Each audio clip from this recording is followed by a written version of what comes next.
With this new generation Deon Prize, I am sitting here with Shirley Tarkington, but I wanted to bring you in because I've been telling your story and probably messing it up, not doing it justice, to the youth that we work with as an inspiration for career and commitment and consistency.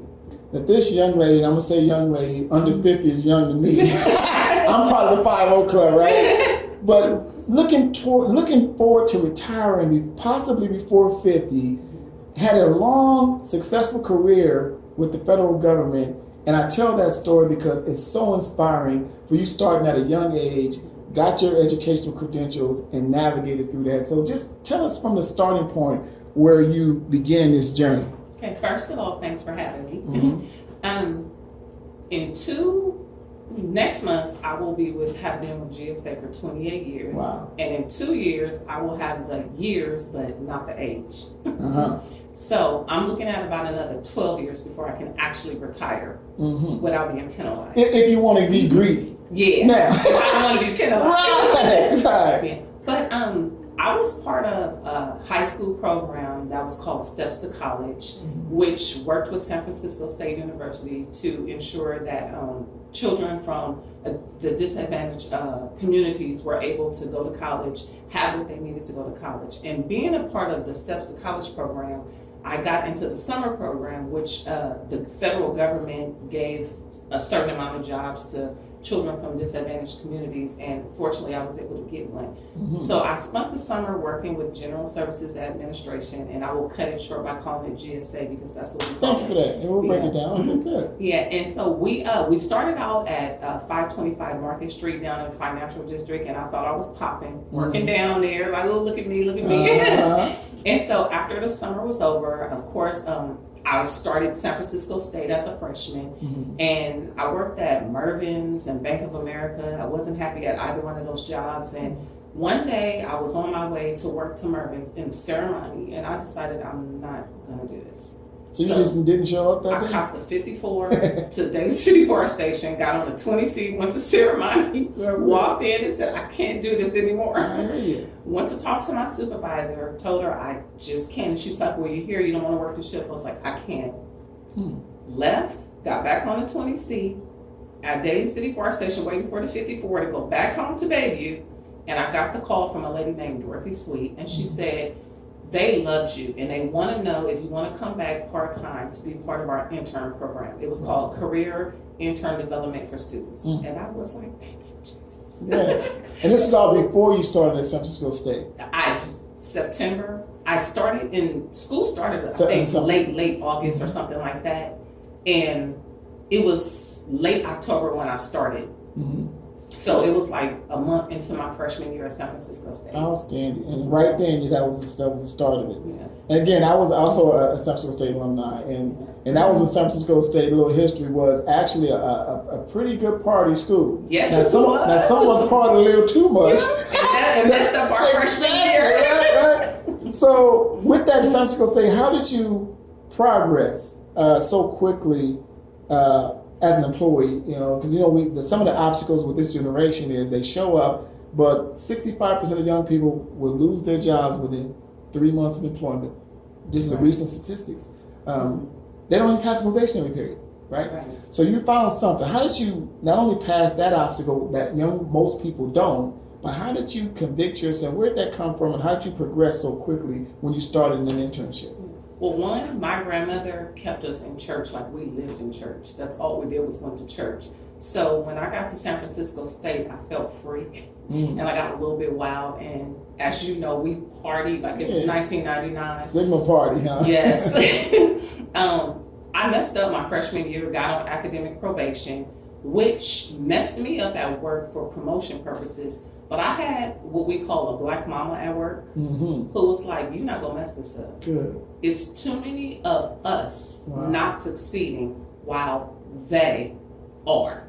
Wow. And under my watch, you will not fail. So do you remember who that person was? Yes, her name is Sandra Haynes. Wow. Yeah, I still have a relationship with her today. Wow. Yes. And that leads me to the mentor. So it's so important to have personal family members. But some of your mentors may not be your blood relatives. Right. There's always someone in your corner or in your circle that gives a damn or cares about you, and you don't even know. Right. And you may not know, it may not have resonated with you, but it's so in this line of work, and I share with our staff members, like that woman there. What's her name again? I'm going to speak her name again. Sandra Haynes. Thank her for it. Give her a hug for me next time you see her, because she planted a seed. And as youth workers in this business, you never know what words may inspire that young person. You're a 19, 18-year-old woman. And I have plenty of young men in my history that said the right thing to me that may have saved my life. So in this line of work, I always share with young work, don't ever pass on the opportunity to say something to a young person, because it may be the last time you have that opportunity. And look what it did for you. Right. I just told my daughter that the other day. Mm-hmm. Right. Right. Oh, yeah. Listen, if they would only listen. Yeah. And so the first, I wouldn't call it a probationary period, but it was a review period. Okay. And I didn't get my 20-cent raise. And back in the, what was that, like the late 90s? No, early 90s. It was early because I started in 1990. So in the early 90s, 20 cents was a lot of money. Absolutely. And I didn't get it, and I was mad. And she said, "What you mad about? You did that." She made me take accountability for my actions. Wow. And we had a sit down, and she said, if you focus more on your academics the way you do those parties, you will get somewhere. So your employment progression was contingent upon your academic progress. Performance at work in addition to academic. Wow. So every semester, based on GPA versus my quarterly performance at work, meant if my GPA was anywhere a 3.0 or above, I would get the 20 to 30 cents raise. But if it was 4.0 or higher, I would get an entire grade increase, which was equivalent to like $7,000 to $10,000 annually. Got it. So you passed that hurdle. That was once you got that, then I guess that was on for you. You knew. Yeah, I never looked back. Yeah. So what was your next step in your progression once you passed that internship? How long did that last? And then when did you become a permanent employee? Well, I got hired as a GS3, and it was time for me to go for my 4. I didn't get it, and that devastated me. And once again, she didn't have to have a sit down with me, but I understood you did this to yourself. And I decided I'm done with all the frat parties, sorority parties, clubbing. It was getting me nowhere. And it's like you see the same exact people doing the same exact thing. I was about to get kicked out of San Francisco State because my GPA was just horrible. I wish I remembered this man's name, but I had to sit down with a brother, and he went so hard on me, to the point where I got ready to start crying. He said, "Well, what are you crying for?" And I was like, "Why are you yelling at me?" And he was like, "Because obviously you don't hear me." And by the end of that conversation, we were hugging, and he was like, "I just want you to succeed." And I left understanding, I'm about to go to Laney College and get my act together. So I left San Francisco State before they kicked me out. I went to Laney College for like a year and a half, started getting straight A's. Those straight A's got me good money at GSA because I went from a 3 to a 4 to a 5. This is nice. Went back to San Francisco State, 4.0, got my 5, my 7, my 9, got my 11, and before you know it, I got my 12. And when you say 12, these are the steps in. Yes, and 12 is when you are considered a professional. Outstanding. Yeah, a GS12 is considered a professional. And what type of work was it, and was it in harmony with your academic or your career trajectory in terms of your major in school? Was it in harmony between what you were doing and what you were working as? I started out as a psych major, and that didn't go anywhere. And then I came back. I discovered, don't ask me how or why, but I discovered I took a lot of English classes at Laney, and I was good at it. So when I came back to San Francisco State, I majored in English. And I'm a sales contracting officer, which means there's a lot of writing and a lot of interpreting of literature. So it kind of fell hand in hand. I understand. And that's a great point, because so many of this generation of people, and then the academic community, just push education without any specific career trajectory. And a lot of young people in our line of work, and I can speak, with experience, that we set them up for failure that way. I know so many young people that go to degree and get a degree, but it has nothing to do with anything feasibly that they can find employment at. Right. So I have a young lady that went to Sac State, got an art degree, spent all that time and money, got out, couldn't find a job in art. Who could imagine that, right? No art. So she went and had to go back and spend more time and money getting an X-ray tech, which is what she really feel like that she wanted to do, because that's direct trajectory to a career. So when you found out that you can connect those, that's golden, because you can use that in the current field that you're in to elevate your career currently. That was a great situation to be in. Right, and although it was by accident, it really was a blessing. Mm-hmm. And you spoke about time, school, and money. Mm-hmm. I lost my scholarship. Mm.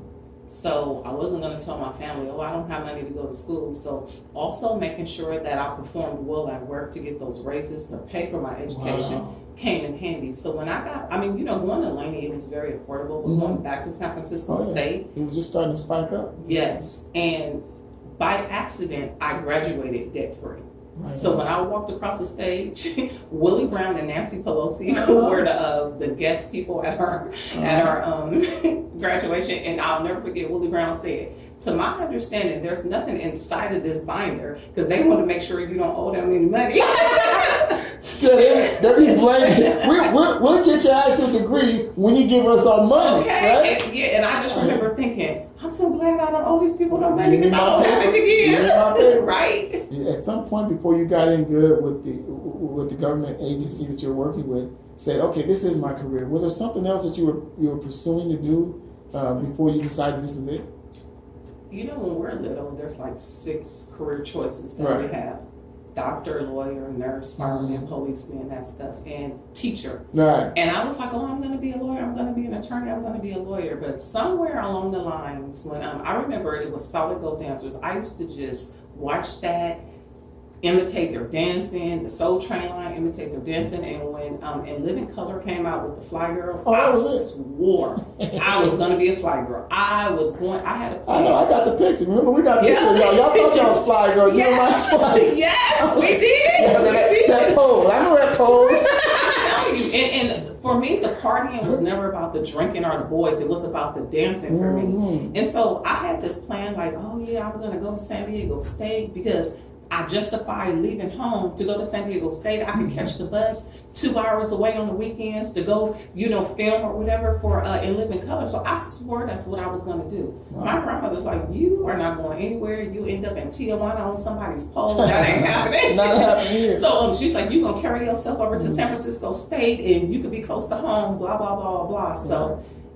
that was that. Yeah, that was that. That brought you back home to reality, huh? Right. And the next thing you know, like I said, I got the summer job, and the summer job, after that was over, Mervyn's, Bank of America, couldn't do Mervyn's anymore, got the call. And that's it. So by this time, you were probably in your third, by the time you graduated, you probably had 2 or 3 years with the GSA by now, right? I started, I had just turned 19.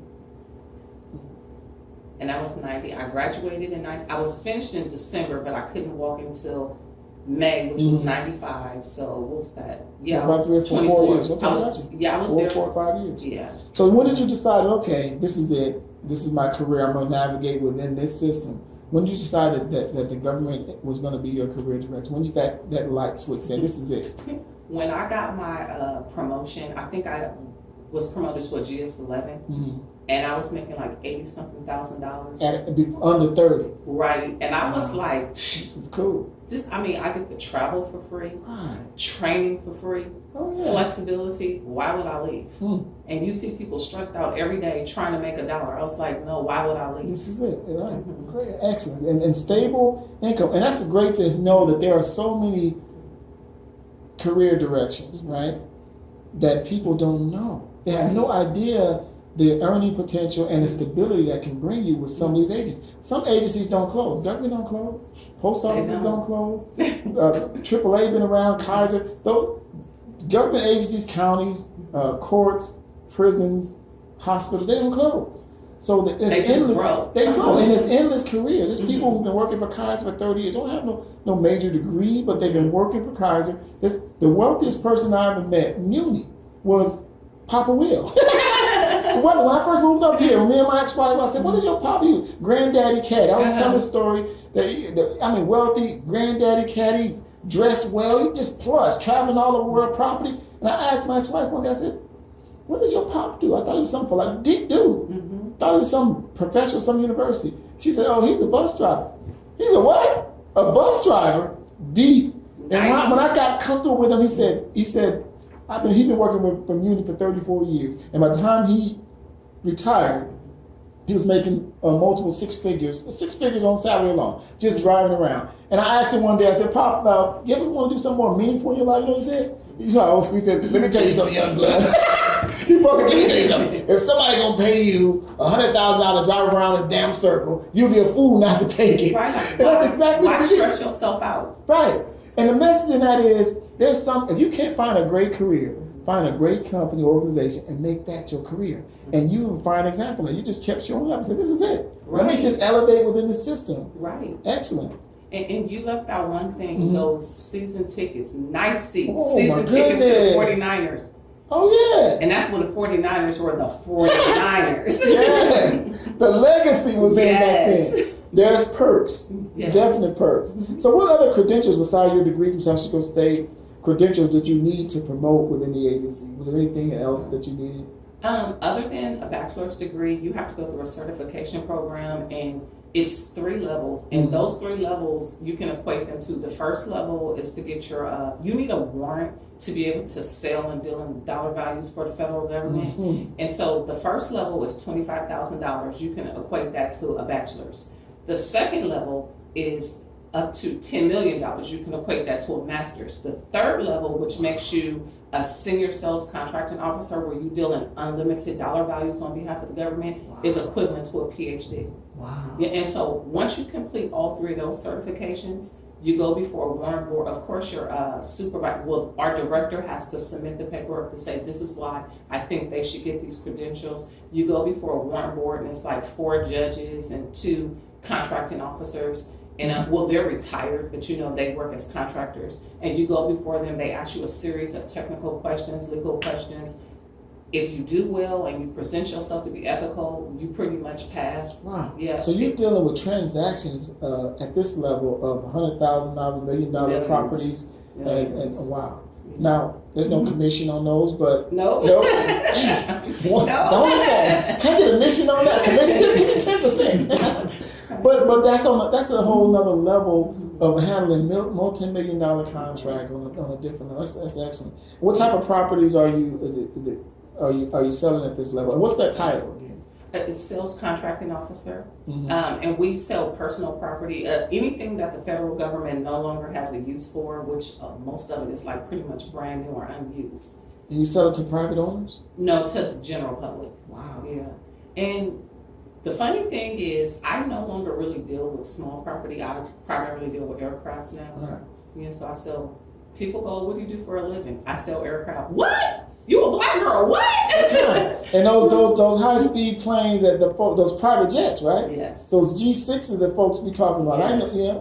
Right. So that's on a different level. And that's what I mean, that opening up opportunity that somebody that may be seeing this video have no idea that that's even an option as a career direction, because as you said earlier, all we see is doctor, lawyer, football player, or gangster. We glamorize those, or hip hop. Yeah. That is that chicken coop mentality, that all we can do is what we see in front of us. So I love exposing that. This may expose, hey, I never knew somebody could do that. And Shirley, from where you from the Bayview? Bayview. Shirley from the Bayview. Yeah. Can elevate, so can anybody else. And that's a great lesson right there. I'm a child from 2 teenage parents. My mother was 13 and my father was 14 when I was born. A formula for disaster. Yes. But grandma held it together, right? Yeah, grandma was like, not on my watch. Yeah. What was one of the most challenging obstacles, if you had to say, was most difficult in your career so far? What was the most challenging thing? I was like maybe 25 or 6 years old, and that's when the G3, which is like the Rolls Royce of the air, it was considered old because the G4 was coming out. Oh yeah, it's like Apple. Yes. That's old. It's i5 now. Yes, and the U.S. Coast Guard was disposing of their G3 to get their G4, and they needed to use the proceeds. Sell the old to get the new. Yes, Wow. and our director, her name was Peggy Lowndes. We called her the Jewish mom because she took care of her own. She said, you know what? It's time that you stop being on someone else's team and lead your own team. I was so scared, like, I can't do this. She said, yes, you can. And remember, I'm here. I have you.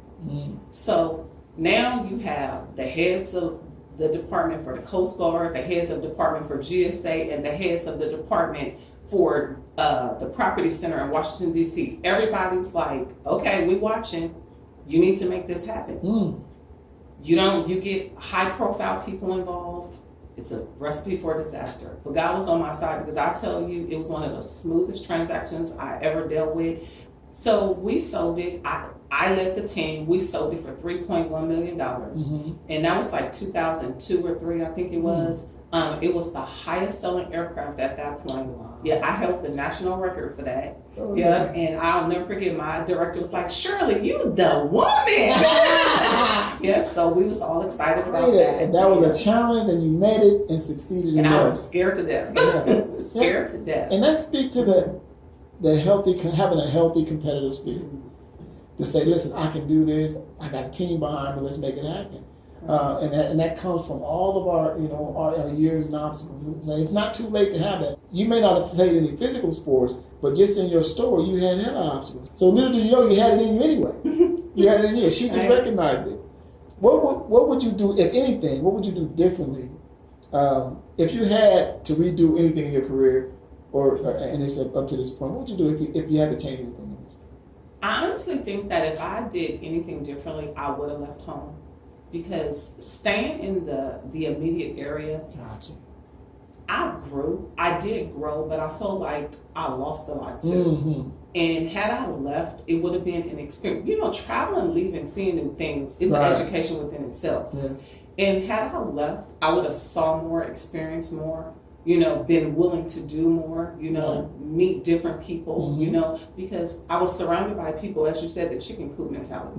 One of the things that I share with my husband all the time is people would always be like, oh, you're so stuck up. You think you better get it to shoot, because I didn't hang out. I wasn't drinking. I wasn't sexing. I wasn't doing none of that stuff. I was really handling my business. And although I was going partying a lot, it was to dance. Nothing more, nothing less. Those people, they really came after me like, who the hell do you think you are to want something out of life? Those same people say to me now, I always admired you. I always admired you. I always knew you were going to do it. And I'm like, you made my life a living hell, but at the same time, that was my motivation. What? You know what I'm saying? And I tell my girl all the time, the same people that's looking at you, giving you hell, having a problem with you, deep down inside, they admire you. They're just upset that they can't do it. And one of the things, Kevin Durant said something recently that, it just hit me. No. Okay. Basketball aside, he said, one of the most difficult things to do is to wake up every day with a winning mentality. Right. And that's true. That's a good point. That's true. Think about it. There are days when you wake up and you're like, I just can't, I don't want to, I don't feel like it. But like you said a few minutes ago, push yourself. And once you do that, it's a click, and it's becomes a habit. And the defeatist attitude comes in, and so it's easy to just give up and to do nothing, to do what is easy. But you chose to do the difficult and stick it out. Because I always knew I wanted something different. I always knew. I didn't want to be a teenage mama. I didn't want to, be that girl on the block that all the dudes had. I didn't want to be on welfare. I just didn't want that life. I didn't want me living here with a kid while the father of my child is over there with you. I just didn't want that. That cycle, I just always wanted something different. And I was like, I didn't know what that different was, but I knew I didn't want You didn't that. want this immediately. That's right. And that's irrelevant, because sometimes you mentioned about your environment. Our environment can suck us in or it can propel us out. With me, like your husband, we from South Central Los Angeles, and as depicted in the book Raising Hell, it was the worst time in history to be in LA. But I got the hell out as soon as I graduated high school. Before the doggone caps hit the ground, I was the hell out of there. I had my backpack. I told you, when I was at Dorsey High, I had drawers, some basketball shoes, and some cookies. That's all I needed. And I got the hell out and came to San Francisco State right up here, right after graduation, because LA was a hot mess. But you in the opposite, you stayed, but you recognized that you didn't want here, but you made the most out of that situation. That's a beautiful thing. Some people just get victimized by the environment. So many of us. what would you say to a younger person, going through any obstacles? What advice would you give a young lady these days? One, I would first tell them, realize your potential and all the opportunities that are before you, because there are so many opportunities that they are unaware of, clearly unaware of.